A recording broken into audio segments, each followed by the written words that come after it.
So, welcome to Jumbo IS and welcome to our lecture series called Daily MCQ Practice. In this lecture series, we cover a particular day's current affairs through a set of 4 to 5 MCQs.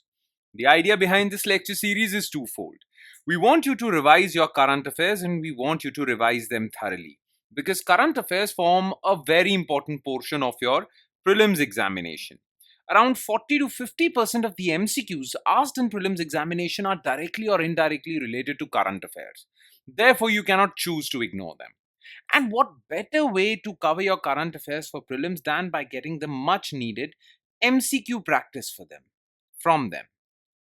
Because these MCQ practiced on a daily basis, like if you follow 4 to 5 MCQs or cover 4 to 5 MCQs on a daily basis, this would add up to more than 1200 MCQs from the topic of current affairs alone.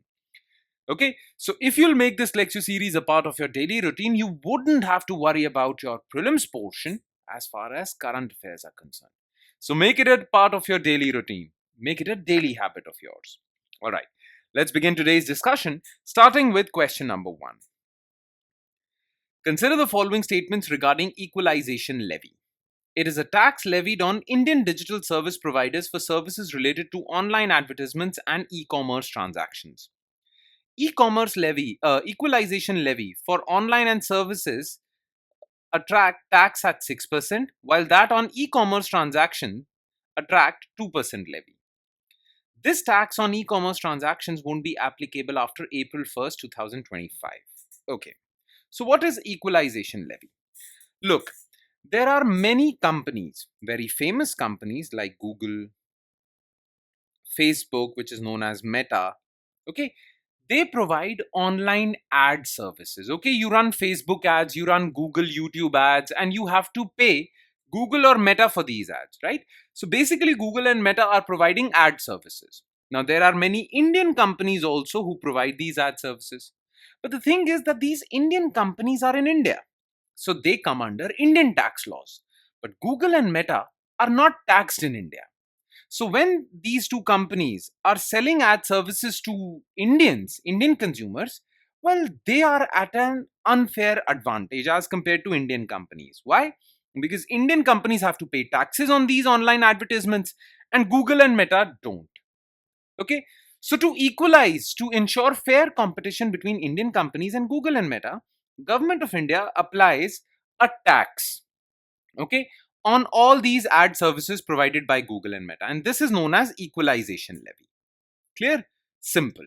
And this tax is 6% on all ad revenues from India that Google and Meta get. Clear? Similarly, equalization levy is also levied on e-commerce transactions.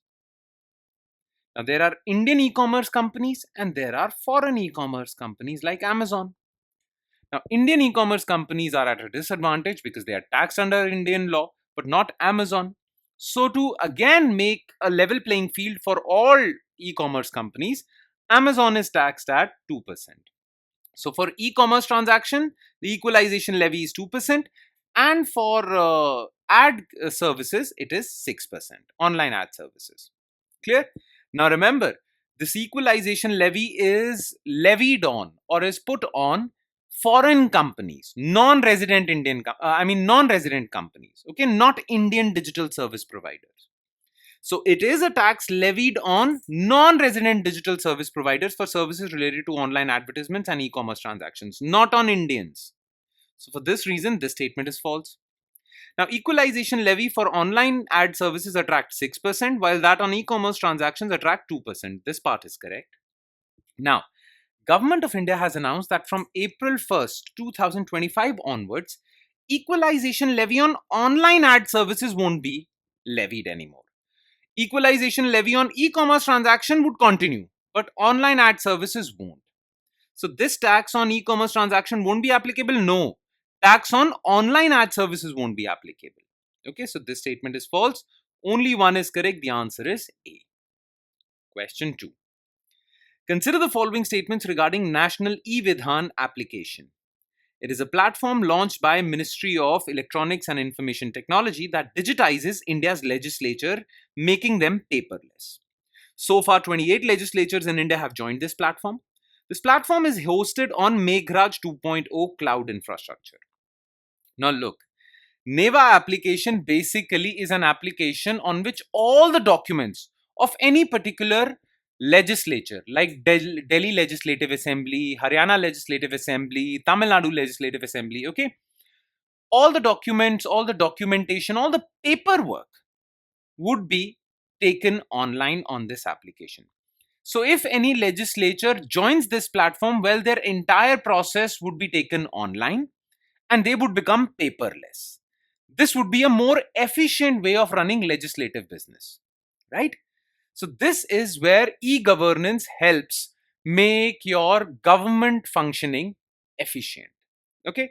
Now this platform was not launched by MeitY, it was launched by Ministry of Parliamentary Affairs. Okay. So it is a platform launched by Ministry of Parliamentary Affairs that digitizes India's legislature, making them paperless. It would have been correct had MOPA written over here. Okay, so this statement is false.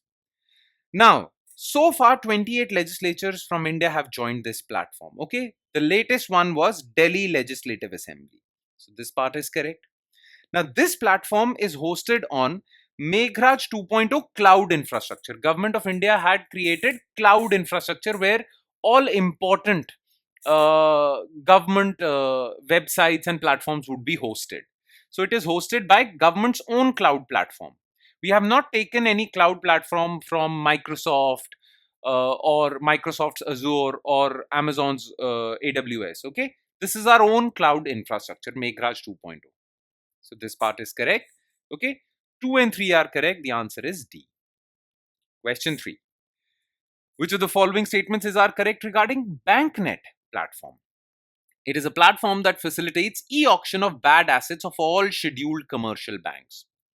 Launched by RBI on 3rd January 2025 to enhance transparency and speed up the process of disposing of non-performing asset cases. So far, all 12 public sector banks have joined this platform. Okay.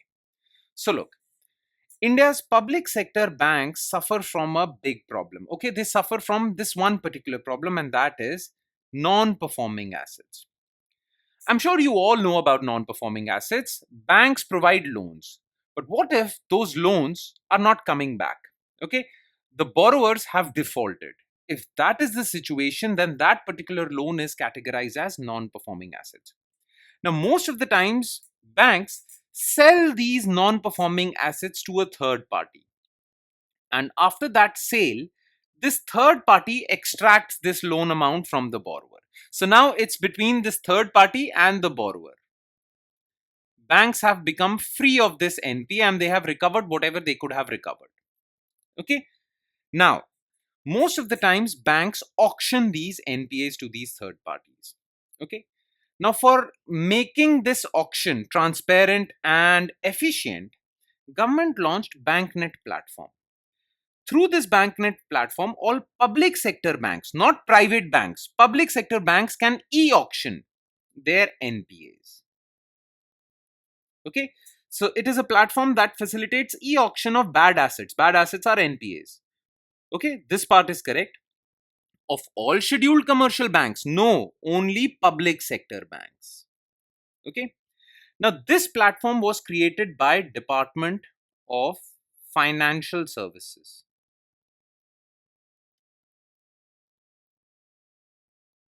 which is under Ministry of Finance. Okay, not RBI. So it was developed by Department of Financial Services, launched on 3rd January 2025 to enhance transparency and speed up the process of disposing of NPA cases. So the statement would have been correct had DFS written instead of RBI. Okay, so this statement is correct, this statement is incorrect. Both of them are incorrect. Okay, now so far all 12 public sector banks have joined this platform. Absolutely correct. So only 3 is correct. Question 4. Which of the following statements are not correct? Please remember, not correct regarding Unified Pension Scheme.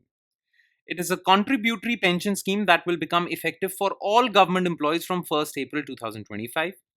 It is mandatory for all central government employees to shift to this pension scheme from April 1st, 2025.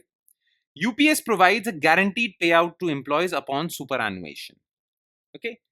So Unified Pension Scheme is a pension scheme launched only for central government employees as of now. Okay. Currently, central government employees are enrolled under National Pension Scheme. Government has given them a choice to shift to Unified Pension Scheme. So central government employees have a choice. They can either choose NPS or UPS. So it is not mandatory. There is a choice. Okay. So this statement is false. Though, yes, UPS is being launched from April 1st, 2025 onwards. It is a contributory pension scheme. That means central government employees have to contribute on a monthly basis to a pension fund so as to receive this pension upon retirement. Okay. Now, it is a contributory pension scheme that will become effective for all government employees. No, as of now, effective for central government employees. So this statement is also false. UPS provides a guaranteed payout to employees upon superannuation, means upon retirement. Central government employees will get at least 50% of their last drawn salary as pension. But there is a condition. This is only for those employees who have served central government for more than 25 years. Okay, so it provides guaranteed payout to employees upon retirement or superannuation. This part is correct. It was asked which of the following are not correct. 1 and 2 are not correct. So the answer is A. And with that, we conclude today's session. Thank you so much for watching, everyone. And I'm sure it has added value to your preparation. But it would add more value if you revise this lecture as well. And by revision, I mean that taking a look at written detailed solutions to each and every MCQ discussed above. Now, these solutions are provided in our notes, and these notes are shared on our Telegram platform. Where can you find our Telegram platform? Well, just below this video in the comment section, you will find a link. Just click on that link. It'll take you to our Telegram channel, and from there you can download the notes for this lecture and do the necessary revision. On that note, I'll be signing off with the promise of seeing you again with another set of MCQs. Thank you, everyone.